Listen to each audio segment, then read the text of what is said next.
4 partidas foram disputadas no fim de semana pela Série B do Campeonato Catarinense. Dos nossos 2 representantes, só o Blumenau entrou em campo. O Metropolitano só joga na quarta-feira em Criciúma. Em Palhoça, Guarani e Atlético Catarinense de São José não saíram de um empate em 0-0. Nos demais confrontos teve bola na rede. Primeiro, o jogo atrasado que completou a terceira rodada em Nova Veneza. O Criciúma saiu na frente do Caravaggio com esse gol do Thiago Alagoano. Só que o Marcel deixou tudo igual, ficou nisso. Caravaggio 1, Criciúma também 1. A abertura da quarta rodada em Brusque com gols do Luciano, do colombiano Juan Palacios e do Eric, todos belos gols. O Carlos Renault venceu o Nação de Joinville por 3-0. Em Indaial, Andrei, com esse golaço, abriu o placar para o Inter de Lages. O Gotti, que já tinha feito grandes defesas, evitado a abertura do placar, desta vez não alcançou. A bola foi na gaveta, tocou na trave antes de entrar. E também nas costas do goleiro do Beck. O tricolor chegou ao empate de pênalti. Romário Becker bateu para deixar tudo igual. Final, Blumenau 1, Inter de Lages também 1. Criciúma e Metropolitano lideram com 7 pontos. O Criciúma tem saldo 4, o Metrô tem saldo 3. Guarani, Internacional e Blumenau 5 pontos. Em sexto, Carlos Renault, Caravaggio, Tubarão e Nação, todos com 4. E em décimo, o Atlético Catarinense com 2. Lembrando que os 8 melhores passam para a próxima fase mata-mata e os 2 últimos serão rebaixados. 2 jogos quarta-feira vão completar essa quarta rodada. 7 horas, jogo cercado de muita expectativa aí, Criciúma e Metropolitano no Heriberto Wilson. Às 7h30 tem Tubarão e Caravaggio. Aí pela quinta rodada, sábado que vem, 3 horas em Palhoça, o Metropolitano enfrenta o Guarani. E domingo, também às 3 em Indaial, o Blumenau recebe o Caravaggio. Só para lembrar, público ontem em Indaial, 180 pessoas, 168 pagantes, renda de R$ 3.835. Aí fica bem difícil para fazer futebol. Na Série A do Campeonato Brasileiro, 9 jogos pela 13ª rodada, Cuiabá e Ceará na Arena Pantanal não saíram de um empate em 0-0. E no confronto mais esperado, o Atlético Mineiro venceu o Flamengo. O Corinthians colou no rival Palmeiras, mas o ainda líder da competição faz clássico à noite com o São Paulo. Teve também erro de arbitragem e pancadaria em Porto Alegre, na gigante vitória do Botafogo sobre o Internacional. No sábado, o Santos recebeu o RB Bragantino e saiu na frente. Léo Batistão abriu o placar aos 16 minutos de jogo. E ele também fez o segundo do Peixe. Aos 45 do primeiro tempo, Johan diminuiu para o Braga. Já no segundo tempo, Luan Cândido empatou. Santos 2, RB Bragantino também 2. O Atlético Mineiro recebeu o Flamengo no Mineirão e saiu com uma vitória importantíssima. Nátio Fernandes, sozinho na pequena área, abriu o placar. Ademir, no fim do jogo, fez o segundo. Atlético Mineiro 2, Flamengo 0. Em Itaquera, o Corinthians venceu o Goiás e voltou a colar na liderança. Fábio Santos, de pênalti, fez o único gol da partida. Corinthians 1, Goiás 0. Clássico Atletiba no Paraná e deu bom pro Furacão. Kelvin, de pênalti, nos acréscimos do segundo tempo, fez o gol da partida. Curitiba 0, Atlético Paranaense 1. Internacional e Botafogo fizeram um jogo agitado no Beira-Rio. Edenilson, de pênalti, fez o primeiro do Inter. Bustos, 5 minutos depois, fez o segundo. Vinícius Lopes, ainda no primeiro tempo, diminuiu para o Fogão. No segundo tempo, Erisson empatou. E no contra-ataque, Hugo fez o gol da virada. Internacional 2, Botafogo 3. O Fortaleza conseguiu sua segunda vitória no campeonato ao bater o América Mineiro por 1-0 em casa. Iago Pikachu fez o gol da vitória. Fortaleza 1, América Mineiro 0. O Atlético Goianiense recebeu o Juventude em confronto direto para fugir da zona do rebaixamento. Rodrigo abriu o placar para os gaúchos. No segundo tempo, Ayrton empatou para o Atlético. Wellington Rato virou o jogo e Léo Pereira sacramentou a vitória. Atlético Goianiense 3, Juventude 1. No Maracanã, Cano abriu o placar para o Fluminense contra o Avaí. Matheus Martins, na segunda etapa, fechou o placar. Fluminense 2, Avaí 0. Só para destacar então a confusão no Beira-Rio, tudo começou com o pênalti que a gente vai marcar, vai mostrar aí, anotado aos 2 minutos de jogo contra o Botafogo. Revendo o lance, disputa de bola que tocou entre o peito e a barriga e espirrou no braço do zagueiro Felipe Sampaio.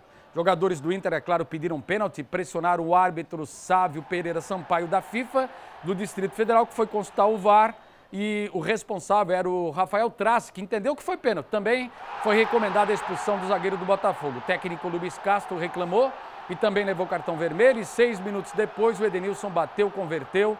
Inter abriu 2-0, o Botafogo descontou, o alemão teve gol anulado e o time carioca empatou. E antes da virada teve mais esse gol aí colorado anulado, aos 48 minutos, anotado pelo argentino Mercado, aparentemente normal. Mas o VAR consultado, gol anulado por impedimento. Aí, no último instante do jogo, Hugo foi na rede, os jogadores do Inter não gostaram da forma como Lucas Piazon comemorou.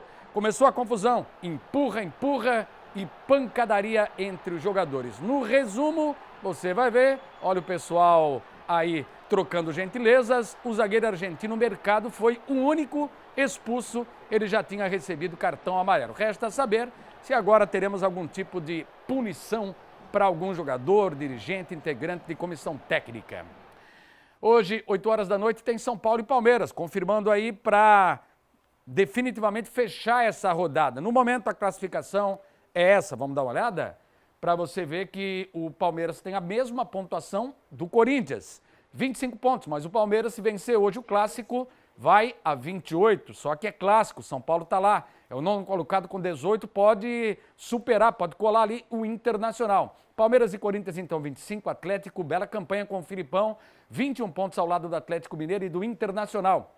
Fluminense em sexto, Botafogo, Santos, São Paulo, Bragantino, todos com 18 pontos. Avaí 17, Atlético Goianiense, Ceará com 16 e o Flamengo em 14º colocado, apenas 15 pontos ao lado do Coritiba e do América Mineiro, 1 ponto a mais esse trio do que o Goiás, que abre a zona do rebaixamento, que tem ainda Cuiabá com 13, Fortaleza e Juventude com 10. E na Série B, o Vasco segue invicto e firme no G4, assim como Cruzeiro, Bahia e Grêmio.